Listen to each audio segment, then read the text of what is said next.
What's up, guys? All right, we're going to jump right into numbers 3 and 4. I hope you're doing well. If you are jumping back in here with us for the first time in a while, of course, I would go back if I were you and review some of the other, at least the free response questions that we've already gone over. And now I've put most of the free responses in this last file. Hopefully you're looking at those. But this is number 3 and 4. These were non-calculator problems, so I didn't need to adjust them in any way. This is exactly what you saw in the AP test. So I'm looking at this problem, and as always, I'm trying to get a feel for what I'm given. So I'm given this chart right here, and this is a graph of a function. Now, it's really important that you see that this function is not f. This is the f prime function. So this is the slope function of the function f, which I do not know what it looks like, but you can see that they're giving me all kinds of information about f. Okay, they're asking me about f. On B, they're asking me where f is increasing. Don't make the mistake of answering those questions using this like this is f, because this is not. This is f prime. Okay, so as I'm looking through, I've got to make a connection here and say, well, how do I get an f prime to become an f? Well, one of the things I can do is I can integrate, right? When I integrate an f prime, and normally you think about this as f prime of x dx, when I integrate that, what I get is a change in f. The integral and the f prime kind of cancel each other, and it leaves you a change in f from a to b, okay? And that's basically your fundamental theorem. I know that most of the time we write the fundamental theorem as f of b minus f of a, like this, but that's essentially what's happening. So this is basically the way that I'm going to get rid of my derivative. Now, there are also things that we know about f prime, and we learned stuff like this. We learned that, like, okay, if f is increasing, then what does that mean? Well, if f increases, that means that the derivative of f is positive, right? And then with that statement, right, that makes sense, right? If a function increases, its slope is positive. That's what I'm saying here. Well, what that means is that if a function's derivative increases, that means that the second derivative is positive, okay, with the same kind of mentality. And we know that when the second derivative is positive, the original function is concave up. So these expressions are things, before I even read the problem, that my mind is going to, because these are things that'll probably be of value to me on this. And by the way, I didn't write the one with the expressions with, like, if f is decreasing, then the derivative is negative, but to me, that's implied based on this thinking. So let's go and start taking, and then also when I'm reading this, it says that the function f, not f prime, but f is differentiable. Well, differentiable means that whatever this function is, there are no corners, no cusps, no holes, no anything, because if it's differentiable, it's also continuous, right? Sorry about that. That's not a corona cough. And also, it's on a closed interval from -6 to 5. And you can see that is the -6. And that's 3, 4. That's the 5. I just noticed a typo on mine. Yours is fine. Mine has said f of 2 equals 7. You might have seen that a couple seconds ago, but I changed it to f of -2 is 7. That's what the original AP question was. Little typo. So anyway, I'm trying to find the values now. So by the way, remember, this is a point on f, not on f prime, okay? So we don't know what f looks like. I don't really feel like drawing or trying to sketch f because it's probably not going to be super accurate. So I'm just going to see if I can use what I know, what I'm given here, to start answering these questions. Okay, so for right here, if I'm trying to find f of -6, I'm going to basically be using this first fundamental theorem and using f of -6 to either find it there or find it there. It doesn't really matter. So I'm going to write down the fundamental theorem, okay? And then I'm going to show you there's no magic to determining what your A and B is. You just use what you're given, okay? So if I'm looking, and don't use -6 and 5 in here because I don't know either. So for the first one, I'm going to go, all right, what if I'm going to use -6? I can put -6 there or there. And of course, if I put it there, I'm going to have it on the bottom here. If I put it there, I'm going to have it on the top here, because that's how I do the fundamental theorem, right? The B part comes first, the A part gets subtracted. Well, what else do I know? Do I know any other f's given to me? And that's where this comes into play. Yeah, I know f of -2. And since negative 2 is bigger than that negative 6, I like putting the bigger value on the top. So I'm going to have it there. And I'm finding negative 6. I'm going to have this on the bottom. Okay? And this is going to help me now because I have a full expression. So I know this, so I'm going to leave it right where I am. I know that f of negative 2 is 7. I'm looking for this, but it's negative, so I'm going to add that to the other side and say that's f of negative 6. And I'm going to take this integral and I'm going to subtract it from here. Now, you don't have to do it this way. If you want, you can just find that and then plug that in and then just solve for this like an algebra equation. But I'm going to just show you what I like to do. And then all I have to do now to finish this problem is to use my graph to find the area on the f prime function from negative 6 to negative 2. And that area is just this triangle. And since I'm going from the smaller to the larger value, I'm heading to the right. Any area above is positive. So let's do that. 7 minus the area above is 1/2 times the base times the height, which is 2. Base is 4, height's 2. And that just gives me 7 minus 4, which is, 7 minus 4, which is 3. Okay, so my first area right there, I'll clean that up a little bit. My area 7 minus 4 is 3, and I have gotten the f of negative 6. And I'm just going to turn around and do the exact same thing. Okay, the exact same thing I'm going to do to find f of 5. Now, the fact that I know f of negative 6, if I want to, I could now use f of negative 6, but I'm never going to do that because what if I made an error here, which is likely. Sometimes we make errors, right?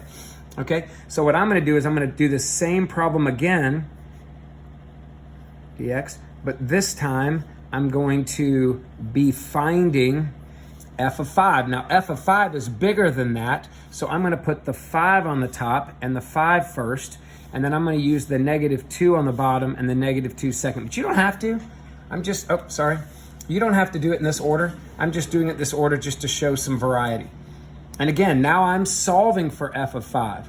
So I'm going to leave that f of 5 right where it is. I'm going to add, remember, f of negative 2 is 7. So instead of writing down, I'll write it down, minus 7. I'm replacing that with that. And then now I've got to find the area from the negative 2 to the 5. Well, if you go back up here, the area from negative 2 to 5, again, because I set it up to go negative 2 to 5, left to right on an accumulation, that's a negative area, that's a positive area. So let's go find that. The negative area would be 1/2 times the pi r squared. So the negative area is going to be negative 1/2 pi radius squared. So I have that written down. And then this is positive area, so that's positive 1/2, base is 3, height is 2. So all I have to do now is to take this 2 and cancel it with that 4. That gives me a negative 2 pi. These 2's cancel, that gives me a positive 3. I'm going to add that 7 to the other side, and there's my f of 5. So f of 5 ends up being 10 minus 2 pi. And as long as I have not made a careless error, I am coming here and I'm going to check real quickly, and 10 minus 2 pi is correct. Awesome.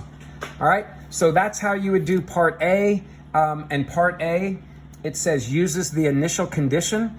The initial condition was that f of negative 2. So if you used 7 right there and 7 right here, that, how do I get my arrows in there? All of that in there was a +1, okay, for using the initial condition, because a lot of people don't do that. They just find that area and stop and forget to add or subtract it from the 7. And then you got 1 point for getting this one correct and 1 point for getting that one correct. Okay, a lot of people miss this early on in their study. So if you miss these, don't worry about it, but do worry about it long term, because this is a very common AP question. It is basically testing your fundamental, it's your fundamental theorem of calculus that they're checking right here. Okay? All right, so I'm going to move on past that. You can see right here, this was the old mistake that I made. I actually had the positive 2 in there, so I haven't gone back and edited this, but I'll have it edited when I post it. So part B says, on what intervals is the f function increasing? Now again, don't look over here and go, oh yeah, it's increasing right there from 2 to 3. Guys, this is not f, this is f prime. So if I want to know how f increases and I have to justify my answer on part B, I have to make the connection between f prime and f. Guys, it's right there. Where does f increase? F increases when the derivative function is greater than 0. So your function f increases wherever this thing is above, this derivative is above the x-axis. Okay, so how do I state that? Well, I go down here and I go, well, where is it increasing? It's increasing from -6 to -2 and from 2 to 5. So from -6 to -2 and from 2 to 5. Now, this particular problem, which is really annoying to me, why AP does this sometimes, they have a bracket around that -6. And I guess that's true, actually. I should have that because I should have a bracket around that. My bad. Yeah, dang it. I would have lost a half a point probably on that. The reason why I have to have a bracket right there is, remember, f increases where the derivative is positive. And technically, the derivative at -6 right there, I mean, the slope of this function is positive, right? I'm sorry.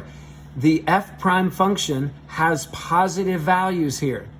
So if I were to say, hey, what is the derivative of f at -6? You would say 2, right? It's right there. It's included in that. So I've got to include that -6. But I don't include the -2, the 2, or the 5 because here the derivative's value is 0 and 0 is not positive. Okay? So right there, I got to have a bracket around the -6 only and then parentheses around the other stuff. Now, justify my answer. Guys, all I have to do to justify my answer is say f is increasing when the derivative of f is positive. That's it. That's literally what I had written up here in the corner to start when I was just trying to throw down information. Okay? So that's all I have to say about this. All right? So anyway, that's part A and part B. How did you get points with this? Your answer, you got 1, and you got a point for your justification. All right? So at this point, we're already at 5 points. And if you get 5 out of 9, 5 out of 9 is a solid 4. 6 out of 9, you're jumping into the 5 range. Okay? All right, so let's look at part C. All right, I'm going to leave my graph up there. Part C says find the absolute min of f on the closed interval from -6 to 5. Okay, so again, we've done an absolute min problem recently. How do I determine absolute mins? Absolute mins are not relative mins. I don't want to just know where the derivative is 0 or d and e and it changes signs. What I want to know are where is the derivative d and e or 0, but I also need to check endpoints. So for me to find an absolute min, I need to figure out the function's value at -6. I need to find the function's value at 5. So both of those, okay? But I also need to figure out, is there a place where the derivative is 0 or d and e? Now the derivative of f is never d and e. Don't confuse that with saying, wait a minute, that's a corner. That's a corner. That's a corner. That would be the derivative of the derivative. Those would be second derivative values. The derivative exists everywhere, but it's 0 there, there, and there. Okay, now I've already got f of 5. That's an endpoint. I've already got that marked down. But I can look at -2 and 2. So I'm also going to check the value at -2 and at 2. Now, if you don't want to check -2, you technically don't have to, because at -2, that's a relative max, right? Because the derivative has a positive to negative. So you don't have to check that. You probably be fine. In fact, they don't even give you a point for considering that. But if you look at their solutions, they actually have checked all of those. So I'm going to find all of these values here, and they might take me a little bit of effort. So I'm going to do this. So how do I figure out an f of a -6? Okay, well, I've already figured out f of -6 was 3 from what? From part A, right? From part A, I've already figured out that that's 3, and I've also already figured out that f of 5 was 10 minus 2 pi, which we know since pi is about, 3.14, 10 minus 6.28, it's like 3-ish. So that's actually a little bit higher than that. But you'll see these two values right here are going to, so right now that would be the min so far, but these two values end up being smaller than that 3, and you'll see that in a second. So how do I figure out f of negative 2? Well, I'm going to have to figure out f of negative 2. Well, they gave that to me. That was in the original problem. That's a 7. So I really have not had to do much work at all now. All I have to do is figure out f of 2. And I can figure out f of 2 the same way I figured out the f of negative 2, the f of negative 6 and the f of 5 in part A.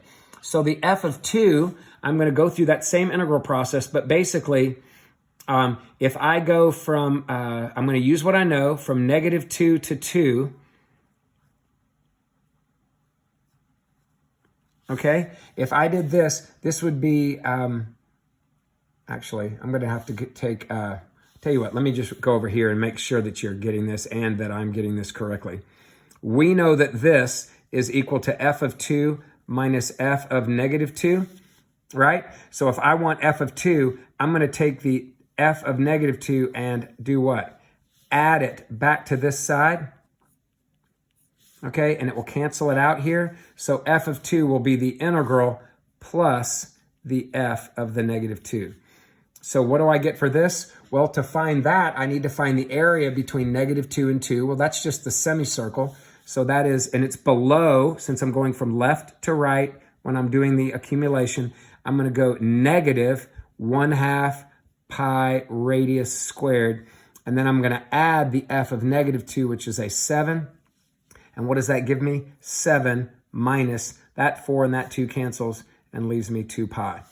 And if you really think about this, of all these values, of the 7 and the 3, and remember this is 3-ish, if I go 7 minus 6.28, that is smaller than any of these other ones. It's like closer to 0.7 something.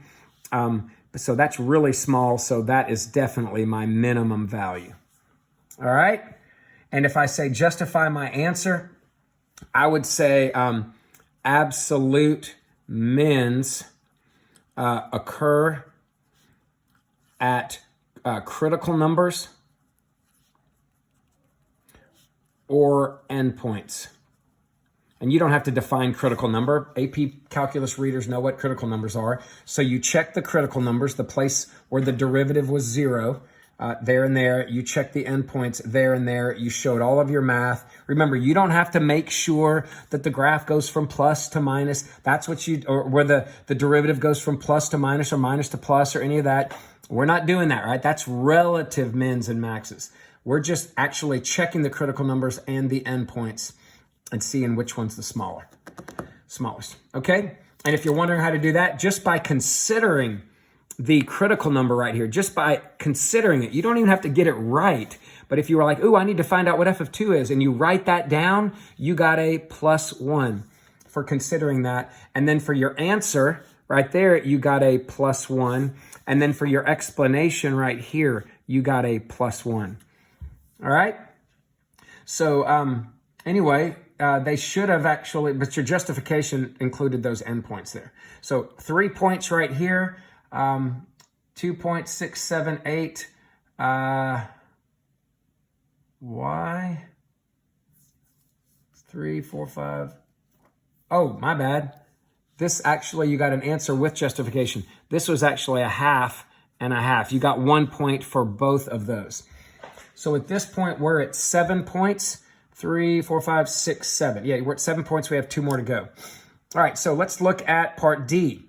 Okay, so on part D, all right, they're checking all this out. It says for each of these 2 values, it says find the value, or if you can't find it, explain why it doesn't exist.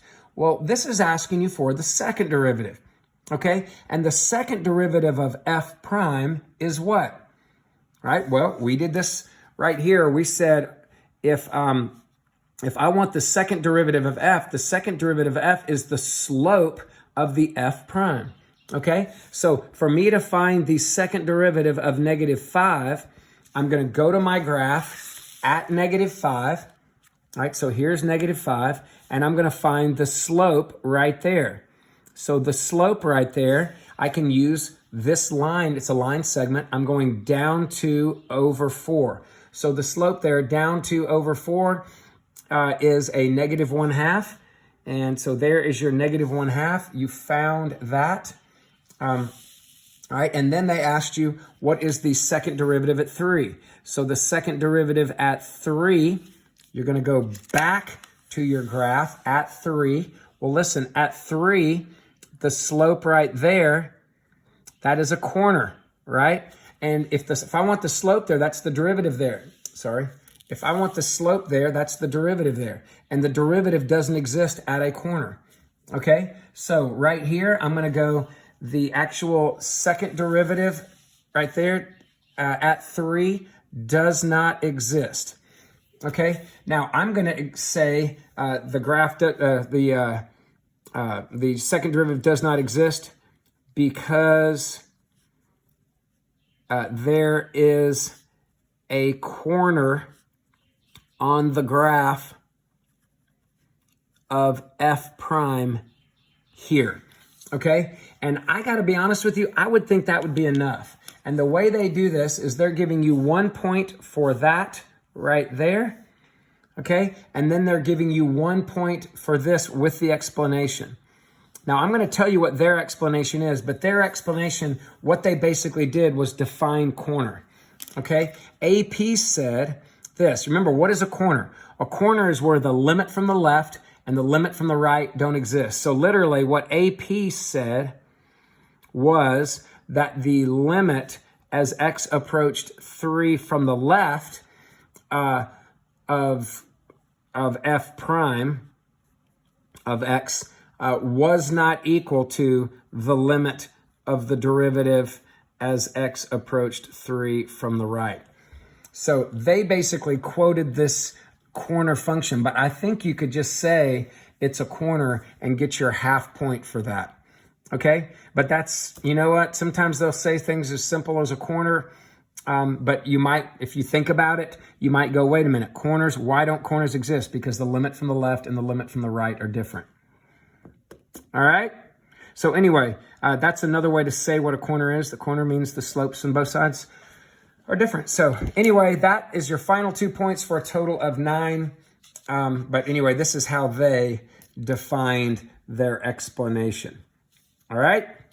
Okay, let's jump to number 4. All right, so good job on number 3. So looking at number 4, let's see what we have right here. All right, so number 4, sorry, I'm getting all these texts popping up on my phone. I can't see what it's filming. So anyway, on number 4, it says, it gives you this big problem you got to start reading, and it's talking about a boiled potato. And I remember my kids talking about this after the test when they took it years ago. It says, at time T, a boiled potato is taken from a pot on the stove, left to cool in a kitchen. Now, at first glance, I was like, ooh, this is a Newton's law of cooling problem. And it just reeks of a Newton's law of cooling problem. But if I remember correctly, when we get in here, they don't end up asking me about that at all. So let's just be really careful. It says the internal temperature of the potato is 91 at time 0. It says, and the internal temperature of the potato is greater than that for all times greater than 0. So it's always greater than 27, which makes me think that the room temperature is probably 27, right? Because if it never drops below 27, then it's approaching that room temperature. So that was my guess. And look, that's even reflected in this. If you look at the Newton's law of cooling formula, it says the internal temperature of the potato can be modeled by the function h. So the actual temperature can be modeled by h, and h is the function that satisfies that differential equation. Now be careful. Remember, h is a temperature function. dH is a rate at which the temperature is changing. So don't get those confused. If I'm asking you questions about h or giving you information about h, those are values on my function that I don't know yet. Okay, this is a slope function having to do with the rate at which the temperature is changing of the potato. Okay, all right, so be careful about that. Also, they happen to give you at time 0, the temperature is 91.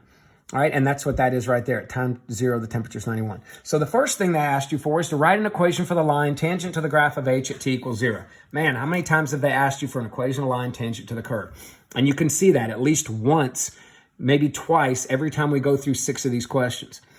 All right, so remember, 6 questions would have been a normal AP free response section. Okay, so anyway, it says use this equation to approximate the internal temperature at time 3. All right, so I'm going to first find the equation of line tangent to the graph. What do I need for that? I need a point. I need a slope. Well, do we have a point at 0? Yes, I do. So I know that the point is going to be 0, 91. Okay, so I've got the point, and now I need a slope. Now don't take, this is the slope, this is the derivative. Don't take that and use that for slope. I need to use this for slope. Okay, now you got to be careful when you start using this thing for slope, because remember, 0 would be the time, 91 would be the temp. And in this differential equation, there's no place, there's no t for time. So if I want your slope, my slope is going to be -1/4. And by the way, that's a terrible way to write slope. Don't do that. Say if I want my slope at 0.91, I'm going to say the slope at 0.91 is -1/4. H is the temperature minus 27. So when I take 91 and I subtract that 27, I get what? 64, and I take 1/4 of 64 and I get 16, but then I negate it, I get -16. So my slope ends up being -16. My point is 0.91. So the equation I get is y minus the 91 equals -16, and then t minus the 0. All right, I know a lot of you put x minus 0, but guys, we're not dealing in x and y, right? In fact, I could have y right here, but I really shouldn't.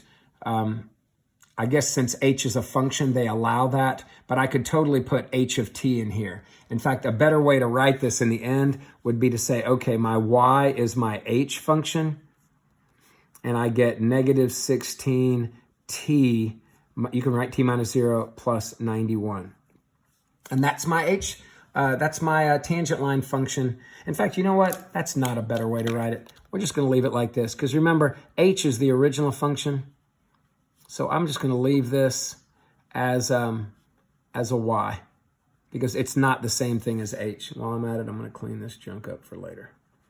All right, sorry about that. All right, so there's my equation. And then how do I use that to approximate the temperature at time 3? Well, I just plug a 3 in there, right? So for right here, if I want to use it to approximate it, I'm going to say, all right, at t equal 3, I'm going to say y minus 91 equals -16, plug a 3 in, and all I got to do is take that -48, add it to a 91, and I get 43 degrees Celsius. All right, and if you're wondering how they scored you right here, just for finding that slope right there, you got a point. All right, for finding the equation of a tangent line, you got a point. And for finding the correct approximation, you got a point. So that was a pretty generous 3 points. Normally, it's about 2 points for that. Normally, they give you like a point for the tangent line, a point for the approximation, or maybe a point for the slope, and then a point for the approximation. But Merry Christmas, you got 3 points right there. And I think probably the reason for that is Part B. So many people missed Part B or didn't know what to do, that they only made it worth 1 point. All right, so Part B, let's take a look at that. We've actually done this once. It says use this to determine whether your answer in Part A is an underestimate or an overestimate of the internal temperature. So when I first saw a problem like that, I thought it was pretty clever, but now that I've seen it a few times, I start to get used to it. But what does this mean? This is the second derivative, okay? And the second derivative, right, dh dt squared, or d2h over dt squared. And if you're wondering why they use that formation, remember, if I had an h, let me do this on a scratch sheet of paper. Okay, if I had a, remember, if I have an h right here, and I ddt the h, that gives me dh dt. But then if I have a dh dt and I ddt it again, and remember, ddt is taking the derivative, that gives me d squared h over dt quantity squared, right? But then calculus people and math people just kind of got sloppy over the years and said, oh, everybody knows dt goes together, so they just wrote dt squared. So all you got to know is that basically I took the second derivative once, twice. This means second derivative. And I don't have the second derivative, so the first thing I'm going to have to do is use the second derivative. I got to find it. So if the first derivative is negative 1/4 h minus 27, I'm going to have to take the derivative of that. Now, here's where people miss it. All right, so here we go. d2h over dt squared. All right, this is what I'm looking for. So the first thing I noticed was, it might be easier on this if I went ahead and multiplied the negative 1/4 in. So I went ahead and multiplied the negative 1/4 in, and I got negative 1/4 h plus 27/4.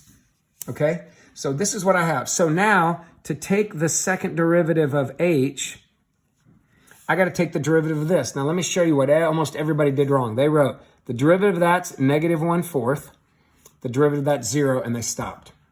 But guys, I'm not taking a derivative with respect to h. Like, if that was negative 1/4 x, I get negative 1/4 if I'm taking a dy dx. But if it's a h there, I'm doing a dh dt. The dh and the dt don't cancel like a dx dx would. So I've got to do negative 1/4. Now you're right about h to the 0, but then times dh dt. It's like an implicit problem. Now the derivative. So I know we don't do a lot with an implicit, but once we do this, if I want to know what the second derivative is, I've got to go back and replace dh dt with what dh dt is. Okay? Now you can replace it with this right here and plug all of that in for that. But what I chose to do is go back and just plug the original problem in, and you'll see that plugging the original problem in is going to help you think. Okay? So rather than plug that in, I just plug the original dh dt right here. Okay? Now what does that give me? That gives me positive 1/16 h minus 27. Now, for me to take the derivative at t equal 3, in fact, I'm going to go ahead and get rid of that if you've written that, sorry. For me to take the derivative right here, the question didn't ask me to do it. It just said it says find that, which I did. That's the second derivative of h with respect to t. Determine whether your answer in A right here is an underestimate or overestimate of the initial temperature, the internal temperature of the potato at time 3. Well, I can't find the temperature of the potato at time 3 unless I actually solve this differential equation and do something like that. I'm not going to be able to do it. And it hadn't asked me to do that. But what do I know? It told me this whole time that my temperature, right, my actual temperature is going to be greater than 27 degrees Celsius for the entire existence of t greater than 0. So my temperature is always bigger than 27. And if my temperature is, and remember, go back and read the original problem. If it's always bigger than 27, then at time 3, then if it's bigger than 27, what do I end up getting here? A positive second derivative. And what does it mean if I have a positive second derivative, right? If it means that, it means that the actual h function is what? Concave up. And if h is concave up, right? If h right here is like concave up, and then there's a tangent line, actually h would probably have looked something like, let's say it's like this, and then there's a tangent line that's tangent to it, then what do you think the tangent line is doing? Okay, yeah, if you have a tangent line to a concave up function, the tangent line is an underestimate, okay? So right here, I would say that the graph of h is concave up, therefore tangent lines to H, will underestimate the H, okay? And you can see that. So the tangent line actually underestimates the actual H value because H is concave up. And so many people miss this. They just went, ugh, we're just going to give +1 if somebody was able to say that, yes, H is concave up because tangent lines will underestimate concave up graphs. So if you got that, awesome. If you actually went and solved the differential equation, the problem with this is you could solve the differential equation at time 0, but they didn't want to know the differential equation at time 0, because you know that the time 0, the temp's 91. You want to know the differential equation at time 3. So it actually could be a different graph. That's why it becomes tricky here to actually try to do this, and you don't know what the temperature is at time 3. So I think it's just more tricky than AP wanted, which is why they made it a 1-point problem instead of a 2-pointer, or probably why they made part A a 3-pointer and this only a 1-pointer. Okay, now, how many times have I told you that you can I can promise you're going to have a differential equation on your test? Well, check it out. In part C, it says for times less than 10, an alternate model for the internal temperature of the potato is given by this G function that you don't know, but the G function satisfies that differential equation if G is Celsius temperature, degrees Celsius, and the initial temperature of G is 91. So it says find G. So basically you are solving the differential equation, the particular differential equation, you're solving for it at that particular moment. Okay? And it's saying then based on that model, can you figure out what the temperature would be at 3? Okay? So they're basically giving you an entirely different differential equation. And then once you have it, they're basically saying plug a 3 in for temperature. Well, let's see if we can do that. And guys, you're going to have one of these. I feel it in my bones. So what do you do here? Well, you're going to have to separate your variables. So the first thing you're going to have to do is move the G function down below the G. And if it's me, I am not moving the negative. The negative is just a -1. I'm going to leave it there. If you did, it's okay, but I'm not going to. So I have G minus 27 to the 2/3 down. I'm going to move the dt. I'm going to multiply both sides and move it up, which gives me a -1 dt. And that's separating my variables. And if you separate the variables and that's all you do, at least you got a point. Okay, the next thing I do is I'm going to have to integrate this. So when I come to integrate it, I got to ask myself, well, how do I integrate this? Well, this is not at all a rule if I integrate that. And I think, well, what the heck? It's a power. I would love to use a natural log, and I would use a natural log if it was G to the first, but this is the G function to a higher or a different power. So I'm going to do a power function. So I'm going to move that G minus 27 up to the numerator and make it a -2/3 dg. And that allows me, and then I'm just going to leave that. You can leave the -1 in there, or you can factor it out. It's up to you. Okay, now I want to do a power function. Now, right here on the right, I can go ahead and just do that integral. The integral of -1 ends up being -1t plus a constant. But here, that's still not a rule until I get a u in there. So I'm going to do a quick u substitution. If u is g minus 27, then du is dg. And you can see, look, if I change that to a u, I don't even have to do any adjustments. I just get, when I make that replacement, I get the integral of u to the -2/3 du. So if you didn't do a u substitution on this and you just went ahead and did the power rule, you kind of got lucky, but and whatever. Maybe you didn't get lucky. Maybe you understand that you're allowed to do it in this circumstance, but whatever. I'm doing a u substitution. So what do I get? I get u. I add a 1 to that. When I add a 3/3, that gives me a 1/3. I divide by a 1/3, which is multiplying by a 3. And then I come back here and I replace the u where it is. I do not need a plus c because I'm letting this plus c, as we know, on the right side account for both of them. So there's my function right there. I'm feeling pretty good about it. At this point, I'm going, man, should I go ahead and divide by 3 and cube root both sides? Well, here's the problem. Dividing by 3 is not a big deal. Okay, if you want to do that, knock yourself out. But if I go ahead, not cube root, but cube. If I cube both sides, then all of this with the 3 under there is going to be cubed and your C is going to be buried. I need to find C. So I'm going to go ahead and use that initial value that was given to me, that G of 0 equals 91. And I'm going to go ahead and plug in the 0, 91 right now. Sorry, that's a 91. I'm going to plug that in right now. 0 for time, 91 for G, and let's just see what happens. So there's my 91 for the G.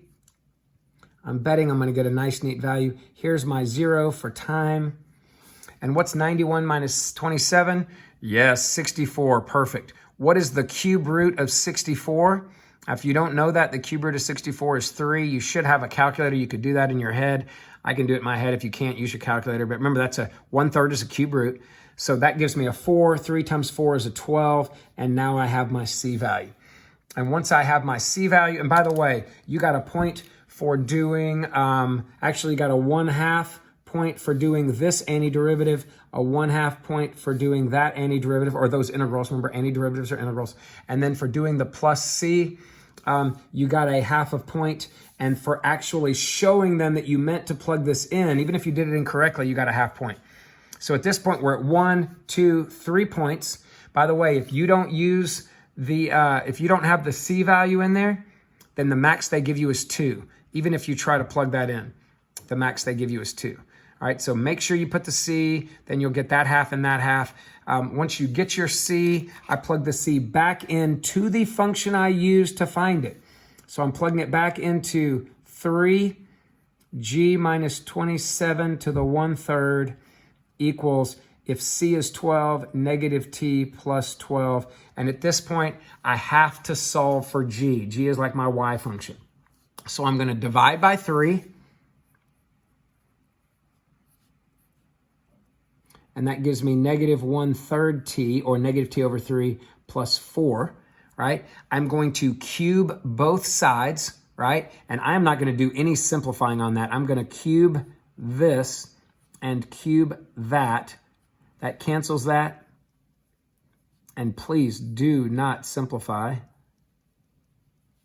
And by the way, you could have just written this as negative T plus 12, the whole thing over 3. You don't even have to divide 3 in, okay? So I'm going to cube that, and then I'm just going to add 27. Sorry, you haven't been able to see that. I'll walk you through it again. I'm going to divide by 3, which gives you either negative T plus 12. Like, you could literally leave it like this. You don't have to do any of this simplifying. I just chose to divide it in, but you don't have to. You could have just brought that down. Then I cubed both sides, which got rid of that, right? And again, this could have been in the inside there. And then I'm going to add the 27 over. So you'll have that cubed plus the 27. And if you write that, you get your final, actually, this is an equation involving this, so that gives you your next +1. So now you're at +4. And the last thing was find the internal temperature at T3. So you can say at T equal 3, and you plug a 3 in there. I get G equals 3 times a negative 1/3 is a -1. -1 plus 3, plus 4 is 3. 3 cubed is 27. 27 and 27 is 54. And we're talking about degrees Celsius. All right, and that was your last point. Guys, I'm telling you, you're gonna have solving a differential equation problem. It's a big deal. It's always a big deal, but once they've eliminated area and volume, rotations and calculations, man, it makes it even a bigger deal. Plan on that being on there, okay, for probably a big chunk of your points. All right? And that takes care of number 4. We'll look at 5 and 6 tomorrow. Hopefully you did pretty well on those. And how to grade this, I put that on the folder that you're in on Schoology, and you can see based on the points how well you would have done. And if you've sent these in, if you're actually still in it for the grade and you've sent me your work, I'll send you back your score.